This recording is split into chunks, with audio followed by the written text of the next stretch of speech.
In 1974, the Watergate crisis was rocking America, Neil Young was rocking Canada, a natural gas pipeline was being built from Alberta to southern Ontario, and almost nobody had heard about the Alberta tar sands. A lot has changed in the last 40 years. Climate change has become the greatest threat to life on Earth. The tar sands have expanded to the point they can be seen from space, and industry has plans to triple production. A higher rate of rare cancer has been found in downstream First Nations.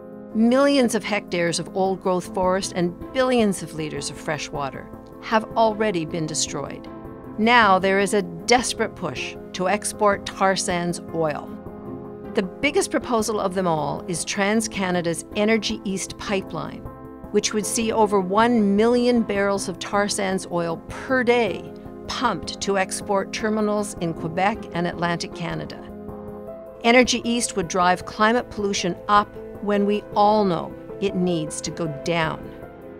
Filling the Energy East pipeline would allow a 40% increase in tar sands production.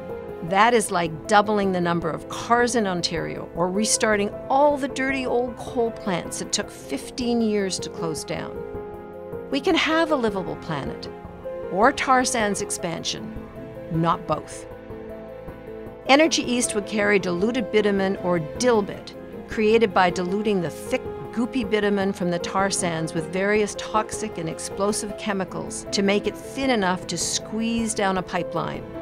Massive pipeline ruptures in Mayflower, Arkansas in 2012 and Kalamazoo, Michigan in 2010 show how impossible it is to clean up dilbit because it sinks in water and sticks to everything it touches. The Kalamazoo cleanup is entering its 5th year and has already cost more than $1 billion. That pipeline leaked 4 million liters over 14 hours before it was eventually shut off. Energy East would pump that much oil in 35 minutes. TransCanada only plans to build a new pipeline for part of the Energy East project. To save money, they plan to repurpose an up to 40-year-old natural gas pipeline to carry the dilbit between Alberta and Ontario.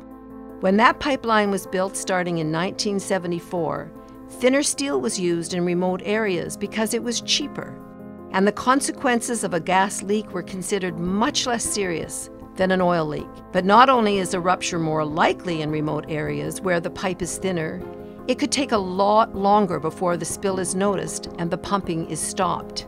Industry brags that they have state-of-the-art technology for detecting leaks, but 80% of all the pipeline spills in the last 3 years were discovered by people before the pipeline companies even suspected they had a problem, including the spill in Kalamazoo, including the spill in Mayflower. In the last audit of their key safety management systems, TransCanada was found to be non-compliant in 4 out of 9 categories. In their sales pitch to the Obama administration, TransCanada claimed their Keystone XL pipeline would create 20,000 jobs, but the U.S. State Department estimates the real figure to be as low as just 50 long-term jobs. Investing in the green economy generates 7 times as many jobs as projects like Energy East, while ensuring that future generations will still have a planet worth living on. We don't need to expand the tar sands. We don't need to export more oil. We don't need Energy East.